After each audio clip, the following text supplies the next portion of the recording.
Breaking news. Dhanbad police ने किया बड़ा खुलासा। दुबई से संचालित हो रहे प्रिंस खान गैंग के नेटवर्क पर पुलिस का शिकंजा कस गया है।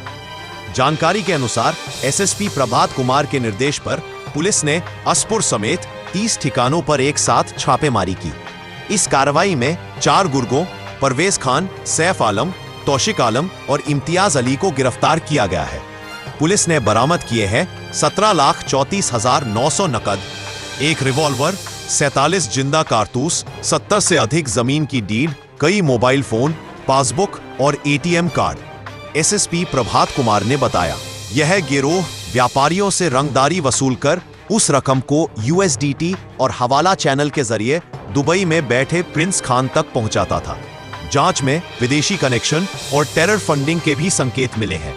धनबाद पुलिस की स्पेशल टीम अब पूरे नेटवर्क के फाइनेंशियल कनेक्शन को ट्रैक करने में जुटी है। एसएसपी ने जनता से अपील की है, किसी भी अपराधी की धमकी या कॉल मिले तो तुरंत पुलिस को सूचित करें।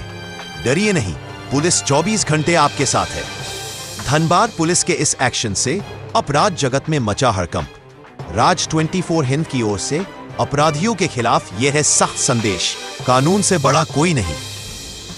धनबाद जिला में संगठित अपराध के विरुद्ध काम करने के लिए एक स्पेशल टीम बनाई गई थी पहले से ही, जिसमें लगातार टीम काम कर रही थी। पिछले बार प्रिंस खान गैंग से जुड़े हुए कुछ लोग पकड़ाए थे जो किसी घटना को अंजाम दे रहे थे, लोगों को धमकी दे रहे थे। उन लोगों के पूछताछ के आधार पे, उन लोगों का जो कन्फेशनल स्टेटमेंट है उसके आधार पे, उन लोगों के द्वारा जो कुछ बातें बताई गई थी उसके आधार पे हमारी जो स्पेशल टीम है ऑर्गेनाइज्ड क्राइम के विरुद्ध, वो लगातार उस पर टेक्निकल इनपुट और मैनुअल इनपुट इकट्ठा कर रही थी। और उसके आधार पे कल लगभग 12 लोकेशन पे कल सुबह में रेड किया गया था। उसमें से 11 लोगों को पकड़ा गया था। बहुत सारे दस्तावेज कुछ जब्त किए गए थे। और जब स्पेशल टीम के द्वारा जो पुलिस अधीक्षक ग्रामीण और पुलिस अधीक्षक नगर के नेतृत्व में बनाई गई थी, इसमें बहुत सारे डीएसपी साहब लोग, इंस्पेक्टर साहब लोग, थाना प्रभारी लोग इन्वॉल्व थे। उनके द्वारा जब गहन पूछताछ की गई तो पूछताछ के क्रम में 4 लोग ऐसे पाए गए हैं जिनका डायरेक्ट इन्वॉल्वमेंट है। वो किसी न किसी रूप में गैंग को मदद कर रहे हैं, चाहे वो यहाँ के व्यापारियों का नंबर पहुँचाना हो, पैसा कलेक्ट करना हो रंगदारी का, और पैसा उसको कलेक्ट करके कैसे उसको ठिकाने लगाना है, उसके पास तक कैसे पहुँचाना है, इन सभी चीज़ों में ये 4 लोग इन्वॉल्व हैं। इन 4 लोगों की गिरफ्तारी की गई है और आज इनको न्यायिक हिरासत में भेजा गया है। इस पूरे प्रकरण के दौरान लगभग 17 लाख से अधिक कैश की बरामदगी की गई है। एक रिवॉल्वर मिला है जिसका लाइसेंस दिखाया गया है बट वो फेल पाया गया। 47 राउंड्स ऑफ कैटरिज मिला है। इसके अलावा बहुत सारे मोबाइल्स हैं। 70 से अधिक ज़मीन का डीड है जो अलग अलग नाम से है, कहीं पावर ऑफ अटॉर्नी है, कहीं डीड है। 1 दर्जन से अधिक एटीएम कार्ड्स है, अलग अलग नाम से बहुत सारे पासबुक्स हैं। इसका फर्दर हम लोग डिटेल निकालेंगे। इसमें तकनीकी अनुसंधान करने की भी आवश्यकता है जो स्पेशल टीम इसके बाद करेगी।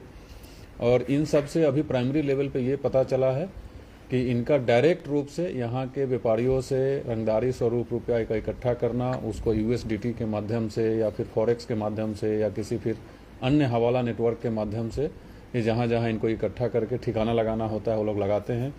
इस पूरे प्रकरण में जो जब्ती हुई है वो मैंने आपको बताया है। इसके अलावा और कुछ ऐसी और बातें पता चली है जिसमें और अनुसंधान करने की आवश्यकता है। कुछ दिन पहले जो रांची में फायरिंग की घटना के बाद गिरोह के कुछ लोग पकड़ाए थे, जमशेदपुर में भी पकड़ाए थे, वहाँ जो बात उठ के आई थी कि हथियार का सप्लाई पाकिस्तान से होता है और इसमें जो नेटवर्क काम कर रहा है वो एंटी टेररिस्ट जो आतंक का फंड करते हैं लोग, उसमें भी कुछ पैसा लग रहा है। तो इस बिंदु का भी कुछ चीज़ इसमें समझ में आया है और हम लोग उस पर भी अनुसंधान कर रहे हैं कि कहीं ऐसा तो नहीं है मामला कि ये पैसा भी कहीं ना कहीं किसी न किसी आतंकी संगठन से जुड़ा हुआ है और टेरर फंडिंग किया जा रहा है। अगर ऐसी कोई बात होती है तो ये कंप्लीट देशद्रोह का मामला बनेगा। इस पे भी इस टीम को निर्देश दिया गया है कि इसका पूरा अच्छे तरीके से तहकीकात करें। इन लोगों के द्वारा कुछ और लोगों का नाम बताया गया है जो धनबाद के भी हैं, धनबाद के बाहर के भी हैं। कुछ व्यवसायियों का नाम बताया गया है जो डर के पैसा भी पहुंचाते हैं। हमारे पास बहुत सारी जानकारियाँ इकट्ठा हुई है, लगभग 100 से अधिक लोगों का नाम आया है। फर्दर उस पर टीम और आगे काम करेगी और जब आगे काम करेगी फिर से जो रिजल्ट आएगा वो आपके सामने बताएंगे। फिलहाल जो कल का रेड हुआ है उसमें इतना है।